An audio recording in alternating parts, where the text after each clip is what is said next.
Good morning everyone. I am Momita from Armani. आइए देखते हैं research with Armani the week ahead में Nifty ने कैसा परफॉर्म किया, ग्लोबल इंडाइसेस ने कैसा परफॉर्म किया, कौन कौन से इकोनॉमिक फैक्टर्स थे और नंबर्स थे जिन्होंने मार्केट को अप्स एंड डाउन्स में लेके गए। तो यही सब जानकारी के लिए हम अपने इन हाउस एनालिस्ट मिस्टर विवेक को वेलकम करेंगे, जो हमें बताएंगे कि ग्लोबल इंडाइसेस और निफ्टी के लेवल्स और फैक्टर्स जिन्होंने इनको अफेक्ट किया। सो लेट्स वेलकम मिस्टर विवेक। हाय मोमिता। सबसे पहले ग्लोबल मार्केट को देखते हैं। ग्लोबल मार्केट में अगर यूएस मार्केट को देखें तो यूएस मार्केट में इस वीक जो मैन्युफैक्चरिंग एंड सर्विस सेक्टर्स के डेटा आए उसमें अगर मैन्युफैक्चरिंग पीएमआई को देखें तो वो 48.2% पर स्लिप हुआ, जो 9 मंथ से लगातार गिरता आ रहा है। वहीं सर्विस पीएमआई जो थे वो इसके अपोजिट रहे। सर्विस पीएमआई 52.6% पर आ गए, जो हाईएस्ट है मार्च फेब के बाद से, जिसकी वजह से जो सर्विस पीएमआई इंडेक्स है उसके प्राइस में शार्प फॉल देखने को मिला। जो प्राइस प्रेशर सॉफ्टन हुआ है उसको इंडिकेट करता है। वहीं अगर इसके इंडेक्सेस की बात करें तो डाउ जोन्स में 0.45% का राइज देखने को मिला। एंड यहीं एडीपी पेरोल्स के डेटा है जो इंडिकेट करता है यूएस में प्राइवेट जॉब्स की ग्रोथ को। इसमें अक्टूबर में जो 47,000 बढ़ के आए थे उसमें इस नवंबर में 32,000 का शार्प फॉल देखने को मिला।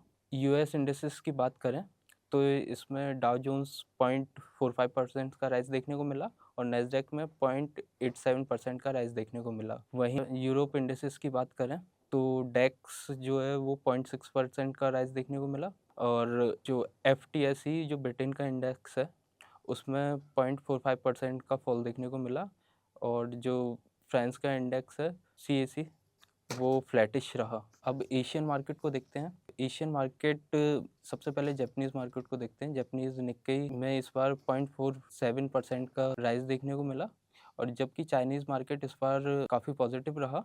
हैंसेंग इंडेक्स को देखते हैं तो उसमें 0.87% का राइज देखने को मिला। अब इंडियन मार्केट की तरफ चलते हैं। इंडियन मार्केट में इस वीक ओवरऑल प्रेशर में रहा, बट आरबीआई की जो पॉलिसी आई, रेपो रेट में 25 बेसिस पॉइंट की गिरावट देखने को मिली, जिसकी वजह से फ्राइडे को एक तेजी मार्केट में देखने को मिली। उसकी वजह से जो बीएसई के इंडेक्सेस हैं सेंसेक्स एंड बैंकेक्स दोनों फ्लैटिश ही क्लोज रहे। सेंसेक्स में जो रहा वो 0.1% वीकली क्लोज रहा एंड जो बैंकेक्स रहा वो 0.1% पर क्लोज रहा। अब एफ की बात करें तो एफ ने इस वीक 10,403 करोड़ की नेट सेलिंग की, जो लास्ट वीक से काफ़ी ज़्यादा रही। वहीं डीआईज ने मार्केट को संभालने का काम किया। उन्होंने 19,785 करोड़ की नेट बाइंग की। अब सेक्टोरल परफॉर्मेंस को देखें तो इस वीक जो यूएस में रेट कट की एक्सपेक्टेशन बनी हुई है उसकी वजह से आईटी में सबसे ज़्यादा राइज देखने को मिला। आईटी में ऑलमोस्ट 3.5% का राइज देखने को मिला, जिसमें अगर स्टॉक्स को देखें तो सबसे ज़्यादा जो गेन किया है वो एम्फेसिस ने 5%, विप्रो ने 4.16% एंड एचसीएल टेक ने 3.62% वीकली गेन किया है। इस बार जो सबसे कमज़ोर सेक्टर रहा वो निफ्टी कंज्यूमर ड्यूरेबल्स रहा, जिसमें 3.19% का फॉल देखने को मिला। जिसमें सबसे ज़्यादा जो गिरावट देखने को मिली वो वर्लपूल में देखने को मिली, उसमें ऑलमोस्ट 11.5% की गिरावट देखने को मिली। स्टॉक स्पेसिफिक की बात करें तो एमसीएक्स में कॉपर के प्राइस बढ़ने के कारण हिंद कॉपर में सबसे ज़्यादा राइज देखने को मिला, उसमें 13.72% का राइज देखने को मिला। वहीं एक और मेटल में स्टॉक है वो एनएमडीसी रहा। एनएमडीसी में जो आयरन ओर का जो प्रोडक्शन है वो 11% बढ़कर आए, जिसकी वजह से स्टॉक में 3.38% का राइज देखने को मिला। थैंक यू विवेक हमें बताने के लिए कि निफ्टी ने कैसा परफॉर्म किया और ग्लोबल इंडाइसेस ने कैसा परफॉर्म किया। हमने देखा कि निफ्टी जो है स्टार्टिंग ऑफ द वीक में थोड़ा नीचे जा रहा था। कारण ये था कि आईएनआर का performance against the dollar was not really good. INR depreciate हुआ और 90.48 तक लेवल तक चला गया। इसके कारण से आईएनआर जो है वो 26,150 के ऊपर नहीं जा पाया और 26,000 के आसपास ही क्लोज हुआ। लेकिन जो आरबीआई की मॉनेटरी पॉलिसी थी उसने इन आईएनआर को थोड़ा सपोर्ट दिया और मार्केट को भी थोड़ा सपोर्ट दिया। आरबीआई की मॉनेटरी पॉलिसी में हमने देखा कि 25 बेसिस पॉइंट्स का रेट कट हुआ, जो कि क्यूमुलेटिवली पूरे ईयर में 125 बेसिस पॉइंट्स का रेट कट है, जिससे कि जो रेपो रेट है वो 5.25% तक आ चुका है। और आईएनआर की डेप्रिसिएशन कंट्रोल करने के लिए आरबीआई ने एक बहुत अच्छी नीति अपनाई है, जो कि यूएसडी आईएनआर डॉलर स्वैप जो कि 3 साल के लिए होगा और $5 बिलियन का होगा। इससे हमारे आईएनआर में जो है वो डेप्रिसिएशन को थोड़ा कंट्रोल किया जाएगा, क्योंकि India as a country is still an import oriented country, जिसकी वजह से इम्पोर्ट बिल्स बढ़ते हैं और हमारे करंट अकाउंट डेफिसिट में एक बढ़ोतरी आ सकती है। तो इस कारण जो है आरबीआई की जो पॉलिसी है वो एक शॉर्ट टर्म सपोर्ट देगी मार्केट को भी और आईएनआर को भी। आइए जानते हैं मिस्टर नरेश से, जो कि हमारे इन हाउस टेक्निकल एनालिस्ट हैं, वो आगे क्या क्या लेवल्स देखते हैं निफ्टी में और कुछ स्टॉक्स में। Welcome mister Naresh. Hello Mamita. इस वीक मार्केट जैसे विवेक ने बताया काफ़ी मेजर इवेंट थे और आरबीआई की पॉलिसी जो रिलीज़ हुई उसके बाद से जो मार्केट में करेक्शन था वीकली वो पूरा रिकवर होके एक फ्लैट नोट में क्लोज हुआ। अगर आरबीआई स्टांस की बात करें तो ओवरऑल एकोमोडेटिव है, 25 बेसिस पॉइंट रिड्यूस किया है। वहीं इकोनॉमिक नंबर में भी बेटरमेंट होने की प्रोजेक्शन दिए हैं, जैसे कि जीडीपी के आंकड़े देखें तो उन्होंने प्रोजेक्शन में 7.6 रखा है 2025-26 के लिए। वहीं जो इन्फ्लेशन है सीपीआई के आंकड़े हैं वहाँ पर 2% तक आने की उम्मीद रखी है, प्रोजेक्शन ऐसा रखा है। तो दोनों ही मैटर ओवरऑल मार्केट के लिए पॉजिटिव है। सो मार्केट हालांकि एक फ्लैट नोट में क्लोज हुए हैं, जैसे कि बैंक निफ्टी है वो 59,750 से ऊपर जाकर सेटलमेंट दिया है और अच्छे वॉल्यूम के साथ। वहीं निफ्टी में एक 14 पॉइंट की गिरावट के साथ बंद हुआ है। ओवरऑल एक फ्लैट लेकिन वॉल्यूम थोड़ा रिड्यूस हुए हैं। तो ओवरऑल जो दिख रहा है मार्केट में वो पॉजिटिव आउटलुक दिख रहा है। अगर नंबर्स देख रहे हैं हम, इससे पहले जीडीपी के आंकड़े आए और फिर आरबीआई का स्टांस, ये दोनों ही मार्केट में फ्यूल दे रहे हैं अपसाइड के लिए। सो मुझे लग रहा है नेक्स्ट वीक अपसाइड मोमेंटम देखने को मिल सकता है। वॉलेटिलिटी देख रहे हैं तो वॉलेटिलिटी से भी मार्केट को सपोर्ट मिला हुआ है, जैसे कि इस वीक में वॉलेटिलिटी में भी डिक्लाइन देखने को मिली और 11 से नीचे जाके सेटल हुआ है और करीब 11% का डिक्लाइन देखने को मिला। वही पीसीआर अगर देखेंगे, put call ratio option chain में जाते हैं तो वहाँ से भी मार्केट में स्ट्रेंथ दिख रही है। ओवरऑल जो अब टेक्निकली व्यू लग रहा है वो पॉजिटिव दिख रहा है। अब बात करते हैं टेक्निकल लेवल्स की। देखिए लास्ट वीक जैसे हमारा व्यू था कि मार्केट 21 डीएमए के आसपास से सपोर्ट ले सकता है, ऐसा ही देखने को मिला। अगर आप पूरे वीक में देखेंगे तो जो निफ्टी है वो 21 डीएमए से लगातार बाउंस लेता रहा और इस वीक के लिए भी 21 डीएमए मेजर सपोर्ट रहेगा, जो कि 25,950 के आसपास है। वहाँ से हमने एक अच्छी बाउंस देखी है और अगर सपोज़ किसी कारणवश या ग्लोबल सेंटीमेंट की वजह से अगर कोई डिक्लाइन आती है तो मैक्सिमम जो स्विंग का लो है वो काफ़ी इंपॉर्टेंट है, जो कि 25,790 के आसपास है। तो ये मेजर सपोर्ट्स हैं। अब रेजिस्टेंस की बात करते हैं, जैसे कि हमने लास्ट वीक भी रिकमेंड किया था 26,350 मेजर रेजिस्टेंस रह सकता है। तो लास्ट वीक हमने देखा 325 के आसपास से मार्केट में डिक्लाइन देखी, जो शुरुआती ट्रेड में हमें देखने को मिला। तो इस वीक भी 26,350 मेजर हर्डल रहेगा। अगर यहाँ से ब्रेकआउट लिया मार्केट ने तो अच्छी तेज़ी देखने को मिलेगी और हायर साइड में फिर रजिस्ट कर सकता है 26,575 को। तो ये निफ्टी पर लेवल रहे। वहीं बैंक निफ्टी की बात करें, जैसे कि लास्ट वीक हमने एडवाइस किया था 60,100 के आसपास रेजिस्टेंस ले सकता है। तो आपने देखा होगा कि जो लास्ट वीक का हाई था वो 60,114 था और वहीं से प्राइस में एक डिक्लाइन देखने को मिली और लोअर साइड में जो सपोर्ट दिख रहा है अब नेक्स्ट वीक के लिए वो 59,200 है। अगर इस बीच में अगर कोई डिक्लाइन आती है तो 59,200 और 58,740 ये मेजर सपोर्ट रहेंगे, जो कि स्विंग का लो है। और 60,100 जो कि लास्ट वीक का भी एक रेजिस्टेंस था और इस वीक भी हम एक्सपेक्ट कर रहे हैं ये रेजिस्टेंस जोन है। अगर ये ब्रीच होता है तो फिर अच्छी तेज़ी देखने को मिल सकती है, जो कि लाइफ टाइम के हायर लेवल पर लेके जाती है बैंक निफ्टी को। वहाँ पर 60,650 जो कि बैंक निफ्टी को लाइफ टाइम हाई पर लेके जाती है। सो वहाँ पर फिर रेजिस्टेंस देखने को मिल सकता है 60,675। तो ये नेक्स्ट रेजिस्टेंस रह सकते हैं बैंक निफ्टी के लिए। ओवरऑल जो व्यू बना हुआ है पॉजिटिव बना हुआ है। अगर हम प्रीवियस 2 वीक की बात करें जहाँ ओवरबॉट में शो कर रहा था बैंक निफ्टी को, वहाँ पर 67 के पास आरएसआई दिख रही है, वो जो कूल डाउन हुई है। तो एक बार फिर रीबाउंड होते हुए हम प्राइस में देखेंगे। अब बात करते हैं नेक्स्ट वीक जो इवेंट है वो कौन से हैं। तो शुरुआत में ही जैसे कि अगर मेजर इवेंट की बात करें तो फेड का इंटरेस्ट रेट डिसीजन है। ओवरऑल फोकस या ग्लोबल मार्केट का भी इस पर रहेगा और अपने मार्केट में भी कहीं ना कहीं इसका इम्पैक्ट देखने को मिलेगा। तो अभी तक जो सेंटिमेंट दिख रहा है वो ओवरऑल पॉजिटिव दिख रहा है। सो इसमें हम आउटलुक जो है वो बुलिश रखते हैं और आगे तेज़ी देखने को मिल सकती है। Thank you. Thank you Naresh ji हमें बताने के लिए कि निफ्टी के लेवल्स कैसे रहेंगे, बैंक निफ्टी ने कैसा परफॉर्म किया और ग्लोबल इंडाइसेस के बारे में और बाकी स्टॉक्स के बारे में भी।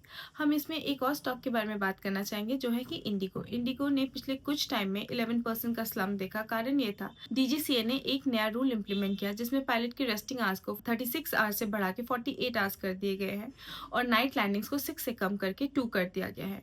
ये वाला रूल जो है 2024 में इम्प्लीमेंट होने वाला था, लेकिन तब भी इंडिगो और अदर डोमेस्टिक एयरलाइंस ने थोड़ा सा टाइम मांगा था so that they we can prepare. However जब ये 2025 दिसंबर में इम्प्लीमेंट हुआ तो इंडिगो तब भी प्रिपेयर नहीं थी और इंडिगो का मार्केट शेयर सबसे ज्यादा है डोमेस्टिक लाइंस में। इस कारण से इंडिगो सबसे ज्यादा इफेक्ट हुआ and thousands of passenger were stranded और बहुत ज्यादा क्योस हुआ बहुत सारे एयरपोर्ट्स में। इस कारण से जो है इंडिगो के प्राइसेस में हमें स्लम्प देखने को मिला। लेकिन IndiGo as a stock is a good stock for a longer term. However short term में हम इसको अवॉइड करना चाहेंगे, पर हाँ अगर बेटर प्राइजेस में इन्वेस्टर्स जो है उसमें एक बेटर लेवल देख सकते हैं जहाँ पे वो इन्वेस्ट कर सकते हैं। आइए देखते हैं कमोडिटीज मार्केट में कैसा रहा। इसके लिए हम मिस्टर देव हमारे इन हाउस कमोडिटी एनालिस्ट उनको वेलकम करेंगे and he will take us through the commodities. Hello viewers. तो बुलियंस में इस हफ्ते काफ़ी तेज़ी देखने को मिली और खासकर सिल्वर की बात की जाए तो 2 कॉन्जिक्यूटिव वीक से नए हाईज बना रहा है। इस बार भी हमें नया हाई देखने को मिला सिल्वर में अराउंड 1,85,200 का, और गोल्ड भी करीब करीब हाई के पास पहुंच रहा है बट अभी ब्रीच नहीं कर पाया, but most probably next week या फिर हमें आने वाले वीक्स में ब्रीच करता हुआ दिख सकता है। और खासकर वीकली गेंस की बात की जाए तो लोज से देखा जाए तो गोल्ड ने 3% की रैली दिखाई है और सिल्वर ने अराउंड 5% की। अब मेजर रीजंस जो रहे हैं इसमें बेसिकली जो यूएस के डेटाज आए हैं, अब एडीपी की बात करें तो अराउंड 32,000 जॉब्स लॉस हुए हैं। और बात की जाए अगर पीसी प्राइस इंडेक्स की तो वो भी एज एक्सपेक्टेड आया है। और उसके बाद फिर जो मिशिगन के सर्वेज हुए हैं उसके जो इन्फ्लेशन के डेटाज आए हैं वो भी ईजिंग के साइड आए हैं। तो ये सारे सब चीज़ें मिला के जो है वो सपोर्टिव हैं काफ़ी बुलियंस के लिए। और बात की जाए जो नेक्स्ट वीक थर्सडे को फेड की मीटिंग होनी है तो most likely 25 basis points reduction होना ही है, क्योंकि प्रोबेबिलिटी भी लास्ट वीक ही हमने देखा 80% के अबव चल रही थी, तो इसलिए मोस्ट प्रोबेबली होना ही है वो तो रेट कट्स। तो ये भी हमारा सपोर्ट करेगा बुलियंस के प्राइसेस को। डॉलर इंडेक्स की भी बात की जाए तो इस हफ्ते के 98.76 के आसपास के लो बने हैं, और जो कि ये भी काफ़ी सपोर्टिव रहेगा बुलियंस के लिए, क्योंकि डॉलर जितना गिरेगा उस हिसाब से उतनी तेज़ी हमें देखने को मिलेगी बुलियंस में। अब बात की जाए क्रूड ऑयल की तो हमें इस हफ्ते लोस से काफ़ी अच्छी रिकवरी देखी। अराउंड 6% की रैली आई है अगर हम नवंबर लास्ट वीक से बात करें 2 हफ्ते के बीच में, क्योंकि इसके मेजर रीजंस जो हैं वो जो यूक्रेन और रशिया के जो पीस टॉक्स चल रहे थे तो उसका कुछ मेजरली जो डिसीजन है वो फेवर में नहीं आ पा रहा है। और हमने लास्ट वीकेंड देखा कि यूक्रेन ने कुछ अटैक्स भी किए हैं रशिया के ऊपर, तो इससे क्या है कि जो रशियन ऑयल की सप्लाईज़ है वो भी डिसरप्ट होंगी आगे चल के। और इसके चलते जो ओपेक प्लस की बात की जाए तो उसके जो मीटिंग्स हैं लास्ट हमने नवंबर में देखा कि वो अपने सप्लाईज़ जो है वो बढ़ाने की बात कर रहा था Q1 26 के लिए around 1,37,000 barrels per day. But अभी हमने देखा कि लास्ट मीटिंग में उन्होंने प्लान किया है कि पॉज़ करेंगे अपने सप्लाईज़ को। तो ये भी काफ़ी 2 चीज़ें जो हैं वो सपोर्टिव है क्रूड ऑयल के प्राइसेस के लिए।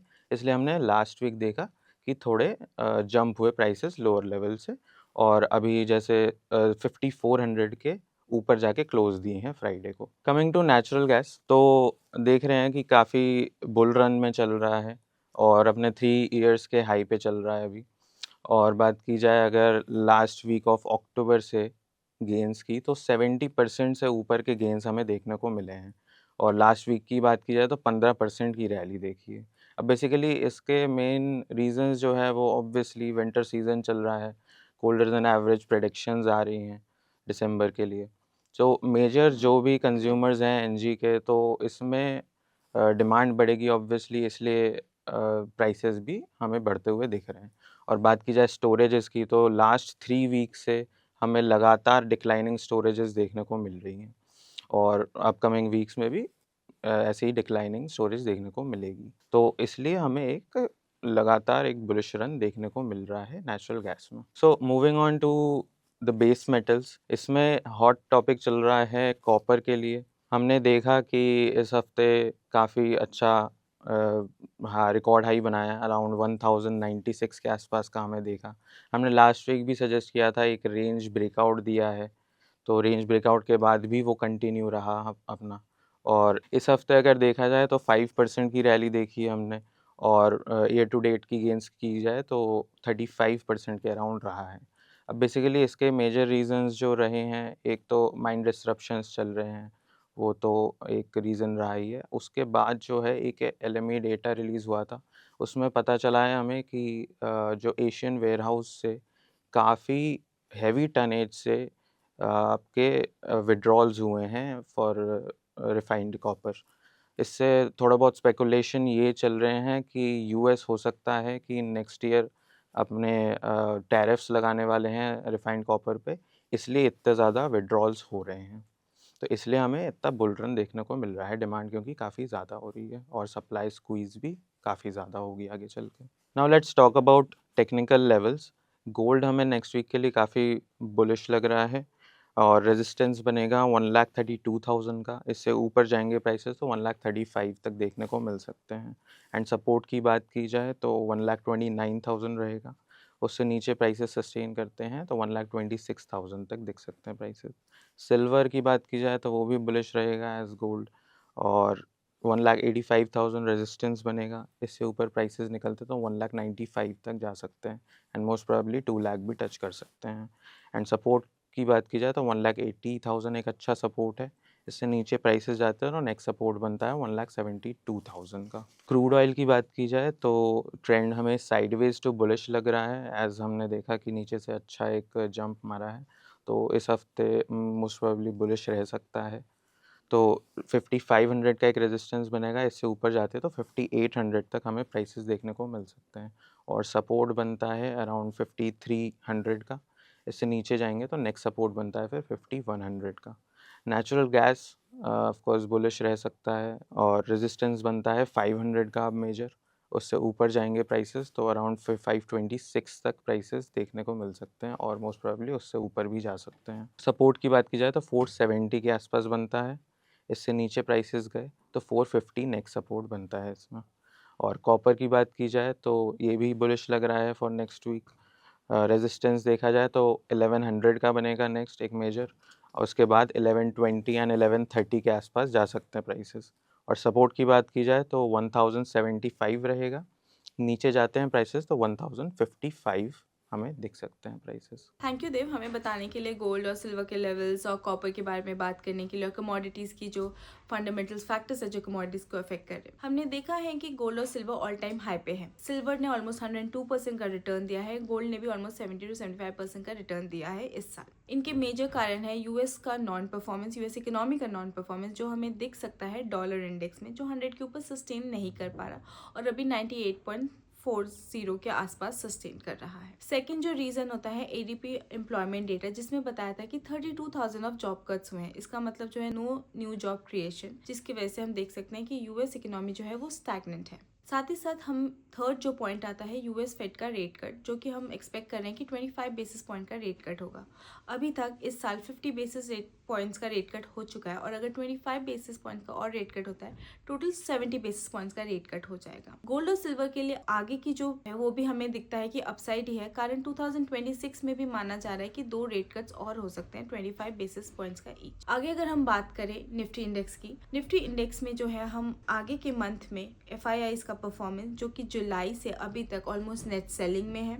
INR का परफॉर्मेंस अगेंस्ट द डॉलर भी अफेक्ट करेगा निफ्टी को, क्योंकि INR ऑलमोस्ट ऑल टाइम लो में है अगेंस्ट द डॉलर और 90.47 के आसपास ही चल रहा है। साथ ही साथ जो निफ्टी को एक अपसाइड दे सकता है वो है RBI का लिक्विडिटी इंजेक्शन पॉलिसी, जिसमें RBI ने बोला है कि वो 1 लाख करोड़ का ओपन मार्केट ऑपरेशन करेंगे, जिसमें वो गवर्नमेंट सिक्योरिटीज परचेज करेंगे फ्रॉम द फाइनेंशियल इंस्टीट्यूट, जिससे कि लिक्विडिटी बढ़ेगी, बैंक्स के पास पैसे ज़्यादा होंगे और they will be able to give out more loans at a lower interest rate because of the rate cuts done by RBI। एक और जो मेजर रीज़न रहेगा वो होगा कि INR का परफॉर्मेंस अगेंस्ट द डॉलर, जिसको कंट्रोल करने के लिए US की INR स्वैप का रणनीति अपनाई है RBI ने, जिसमें $5 बिलियन का स्वैप होगा फॉर 3 years और वो दिसंबर में किया जाएगा।